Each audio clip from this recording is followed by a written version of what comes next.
8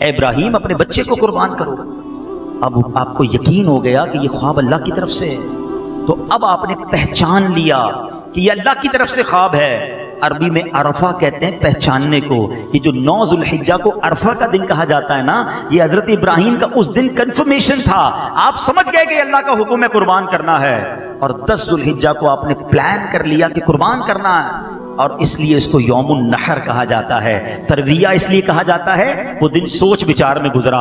عرفہ اس لیے کہا جاتا ہے 9 ذو الحجہ کو کنفرم ہو گیا اللہ کی طرف سے پیغام ہے، اور 10 ذو الحجہ کو یوم النحر اس لیے کہا جاتا ہے کہ آپ نے ذبح کی گویا تیاری کر لی۔ اب اپنے بیٹے کو تیار کر کے آپ لے کر جا رہے ہیں۔ شیطان کو کب گوارا ہوگا کہ اتنا بڑا امتحان اور ابراہیم کامیاب ہو جائے؟ اب شیطان گیا بی بی ہاجرہ کے پاس، ماں کے پاس۔ اے بی بی تمہیں معلوم ہے تمہارے شوہر اب تمہارے بیٹے کو کہاں لے جا رہے ہیں؟ کہاں لے جا رہے ہیں؟ کہاں ذبح کرنے لے جا رہے ہیں؟ کہا کیا کوئی باپ بھی اپنے بیٹے کو ذبح کرتا ہے؟ کہاں، ان کو اللہ کی طرف سے حکم ہے۔ سنو بی بی ہاجرہ کا جواب، آپ فرماتی ہیں اگر میرے رب کا حکم ہے تو اچھی بات ہے، میں بھی راضی ہوں، ذبح کروانے کے لیے راضی ہوں۔ شیطان آپ کے بیٹے کے پاس، حضرت اسماعیل کے پاس آیا، اے بیٹے تمہیں پتہ ہے تمہارے والد کدھر لے جا رہے ہیں؟ کہاں لے جا رہے ہیں؟ کہ تمہیں ذبح کرنے لے جا رہے ہیں۔ حضرت اسماعیل کہتے ہیں کیا باپ بھی کبھی بیٹے کو ذبح کرتا ہے؟ کہاں، تمہارے بابا جان کو اللہ کا حکم ملا ہے۔ بیٹا کیا کہتا ہے، اگر رب کا حکم ہے تو میں ذبح ہونے کے لیے تیار ہوں۔ یہ کیسا خاندان تھا؟ اب شیطان مختلف مقامات پر آپ کے سامنے آیا، فرشتوں نے کہا کنکری ماریں، آپ نے ایک جگہ 7 کنکری ماری، تھوڑا آگے جا کر پھر شیطان آیا، فرشتوں نے کہا ادھر بھی کنکری ماریں، آپ نے ادھر بھی کنکری ماری، تینوں جگہ پر آپ نے شیطان کو 7 بار کنکری ماری۔ اور اب اس کے بعد حضرت ابراہیم اس مقام پر لے گئے جہاں بیٹے کو لٹانا ہے۔ 1-2 منٹ اس واقعے کو روک کر ذرا عقیدے کی، ذرا ایمان کی، ذرا عشق کی بات کر لوں۔ آج کچھ اعتراض کرنے والے اعتراض کرتے ہیں کہ یار یہ ہر سال آپ اللہ والوں کا دن مناتے ہیں، ربیع الاول پہ میلاد مناتے ہیں، یہ اللہ والوں کی یاد بار بار منانے کا کیا مقصد ہے؟ یہ کس کی کیا ضرورت ہے؟ یہ کدھر لکھا ہے؟ چلو جناب ہمارے کام پر تو آپ کا اعتراض ہے، میں آپ سے پوچھتا ہوں یہ صفا مروہ پہ تو اس وقت بی بی ہاجرہ اس لیے دوڑی تھی کہ بچہ پیاسا ہے۔ آج کون سا بچہ پیاسا ہے جو ہم دوڑ رہے ہیں؟ جہاں وہ دوڑی ادھر دوڑ رہے ہیں، جہاں وہ چلی ادھر ہم چل رہے ہیں۔ یہ کیا مقصود ہے؟ حج کمپلیٹ نہیں ہوتا صفا مروہ کیے بغیر۔ تو پتا چلا کہ اللہ والوں کی یاد خود رب کو پسند ہے، اللہ نے اللہ والی کی یاد باقی رکھی ہے۔ ارے جمرے کی جو رمی ہے اس وقت تو حضرت ابراہیم کو شیطان بہکانے آیا تھا، آج کون سا شیطان ہے؟ بڑی سی دیوار بنا دی گئی ہے، لاکھوں حاجی کس کو کنکر مار رہے ہیں، اس کی کیا وجہ ہے؟ اللہ اکبر، میرے رب کو یہ پسند ہے کہ حضرت ابراہیم کی اس ادا کو ہر سال حاجی ادا کریں۔ اس کا مطلب یہ ہوا اللہ والوں کی یاد ہی حج ہے۔ تو جب حج کرتے ہو، اللہ والوں کی یاد مناتے ہو، تو آج اگر کوئی اللہ والوں کی یاد اپنے گھر میں منا لیتا ہے تو کسی کو کوئی اعتراض نہیں کرنا چاہیے۔ بہرحال پھر آتے ہیں واقعے کی طرف۔ حضرت اسماعیل کو جب لے کر گئے، کیا بیٹا ہے، کیا تربیت ہے، وہ کہتے ہیں بابا جان آپ مجھے ذبح کر رہے ہیں نا، ایک کام کیجئے گا ذرا چھری کو زیادہ تیز کر لیجئے تاکہ مجھے کم تکلیف ہو۔ اچھا بابا جان مجھے رسیوں سے باندھ دیجئے گا، کہیں میں زیادہ ہلوں گا تو میرے خون سے آپ کے کپڑے خراب نہ ہو جائیں۔ اچھا میری یہ جو قمیص ہے نا یہ میری ماں کو دے دیجئے گا تو میری ماں کو کچھ تسلی ہو جائے گی۔ بابا جان ذبح کرتے وقت مجھے الٹا کر دیجئے گا تاکہ میرے چہرے پر آپ کی نظر پڑے گی تو آپ کو بھی تکلیف ہو۔ اللہ اکبر، ایسا ہی ہوا۔ یہ قربانی کی داستان اپنے بچوں کو سناؤ، گھروں میں بکرے لے کر جانور لے کر کھیل رہے ہیں کود رہے ہیں، ان کو بتائیں تو صحیح یہ کس کی یاد ہے، یہ کتنا بڑا امتحان تھا۔ آج اس ہسٹری کو ہم بھلا بیٹھے۔ حضرت ابراہیم نے چھری تیز کی، بچے کو رسی سے باندھا، الٹا لٹا دیا، اور سنو کیا کیا، انہوں نے اپنا کام کر دیا، انہوں نے چھری کو گھما دیا، مگر اللہ کے حکم سے چھری نے اپنا کام نہیں کیا۔ اور اب کیا ہوا، ذرا try to understand the scenario. بیٹا نیچے ہے، باپ اوپر ہے، اور ہاتھ میں چھری ہے، اور وہ چھری گھما دی گئی ہے۔ اتنے میں حضرت ابراہیم علیہ السلام کو اوپر سے ایک آواز آئی، اللہ اکبر اللہ اکبر۔ آپ نے سر اٹھا کر دیکھا تو آپ نے دیکھا کہ جبریل امین ایک مینڈھا لے کر آ رہے ہیں۔ اللہ کریم نے جنتی مینڈھا بھیجا اور یہاں پر جن کو تھوڑی سی ہسٹری اسلام کی معلوم ہے، جنہوں نے حضرت آدم کا واقعہ سنا ہوگا، قابیل اور حابیل کے انسیڈنٹ میں جو حابیل نے قربانی کے لیے مینڈا پیش کیا تھا، علماء کہتے ہیں یہ وہی مینڈا تھا جو جنت میں تھا، اللہ نے حضرت اسماعیل کے فدیے کے طور پر اس کو بھیجا۔ اچھا جب حضرت ابراہیم نے وہ سنا نا، اللہ اکبر اللہ اکبر، حضرت ابراہیم اب اپنے بیٹے کے گویا اوپر سوار ہیں، آپ نے کیا کہا؟ لا الہ الا اللہ واللہ اکبر۔ اب جب بیٹا جو نیچے ہے اس نے سنا تو وہ بھی سمجھ گیا کہ امتحان کا وقت ختم ہو گیا ہے۔ بیٹا کہتا ہے، حضرت اسماعیل کہتے ہیں اللہ اکبر وللہ الحمد۔ یہ جو عید کے دن پڑھتے ہیں، ذرا سوچو اس کی ہسٹری کیا ہے۔ یہ اسٹارٹ کے ورڈز جبریل امین نے ادا کیے ہیں، درمیان کے وقت حضرت ابراہیم نے ادا کیے ہیں، اور آخری جو الفاظ ہیں وہ حضرت اسماعیل کے ادا کیے ہوئے ہیں۔ اب جب بھی یہ تسبیح پڑھنا نا عید کے دنوں میں، تو یاد کرنا اس قربانی کو، یاد کرنا اس واقعے کو۔ کتنی قبولیت والی یہ تسبیح ہوگی جو اللہ نے ہمیں زبان سے ادا کرنے کو دی۔ آؤ ذرا اس تصور میں ایک بار مل کے اس تسبیح کو پڑھتے ہیں۔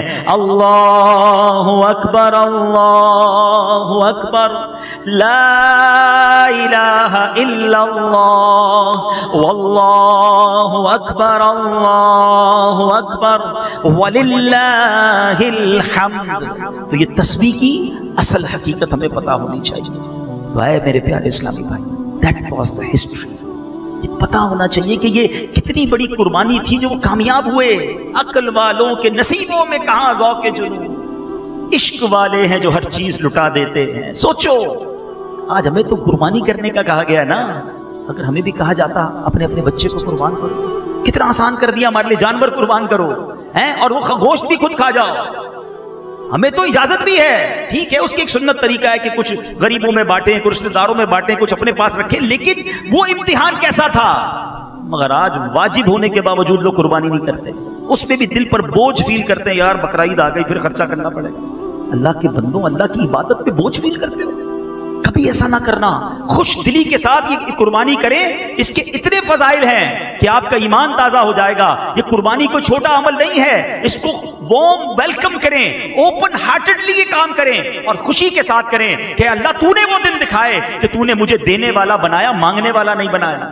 اگر اللہ نے توفیق دی ہے تو زکات دیتے وقت بوجھ فیل نہ کرنا، اللہ نے توفیق دی ہے تو قربانی کرتے وقت بوجھ فیل نہ کرنا، قربانی بھی کرنا، ساتھ سجدہ شکر بھی کرنا۔ اے اللہ تو نے اس قابل بنایا کہ میری رقم، میرا پیسہ اس کام آ رہا ہے کہ میں جانور لے کے تیری راہ میں قربان کر رہا ہوں۔ ذرا فضیلتیں تو سنو، اللہ کے حبیب علیہ الصلوۃ والسلام فرماتے ہیں قربانی کرنے والے کو جانور کے ہر بال کے بدلے میں ایک نیکی ملتی ہے، جانور پر جتنے بال ہیں وہ ساری نیکیاں آپ کی بنتی ہیں۔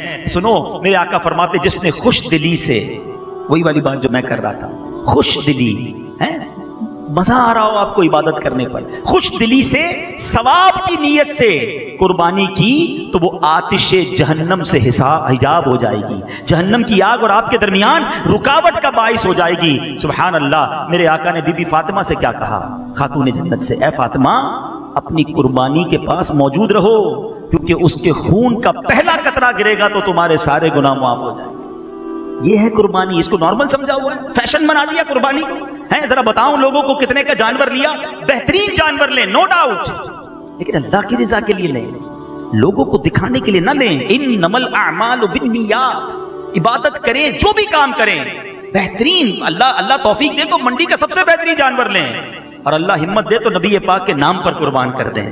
کیا پیش کریں جانا، کیا چیز ہماری ہے، یہ دل بھی تمہارا ہے، یہ جان بھی تمہاری ہے، سب کچھ تو آقا کے صدقے ملا ہے۔ ہاں یہاں کنفیوژن، شیطان ہے نا، فوراً اچھی بات میں سے کوئی ایسی بات نکال کے کنفیوز کر دے گا۔ اب اس کا شارٹ کلپ چلے گا تو لوگ کہیں گے اللہ کے نام پہ قربانی ہوتی ہے، نبی پاک کی قربانی کہاں سے آ گئی؟ اور اللہ کے بندوں، اس کا مطلب یہ ہے کوئی بھی بسم اللہ اللہ اکبر کے علاوہ کچھ نہیں کہتا، اس کا ثواب نبی پاک کو پہنچے۔ عیسیٰ بھائی کی قربانی، عبدالستار بھائی کی قربانی، نادر بھائی کی قربانی ہو سکتی ہے، اس میں کسی کو اعتراض نہیں ہوگا کہ نادر کی قربانی کیوں ہو رہی ہے، اللہ کے نام پہ ہوتی ہے۔ تب لوگ کہتے ہیں وہ نادر بھائی کا واجب ادا ہو رہا ہے، اب نبی پاک کا نام لیتے تو کچھ لوگوں کو مرچی لگ جاتی ہے۔ تو اپنے دل کا علاج وہ خود کرائیں۔ ہمارا مقصد بھی یہی ہے کہ نبی پاک کو ایصال کرنے کے لیے، آپ کو پتا ہے پیارے آقا نے ہمارے نام کی قربانی کی، ہاں مینا کے میدان میں، جو نہ بھولا ہم غریبوں کو رضا، آقا میں نہیں بھولتے تھے، مینا کے میدان میں ہم تو پیدا بھی نہیں ہوئے تھے، مگر میرے آقا نے امت کے نام کی قربانی کی،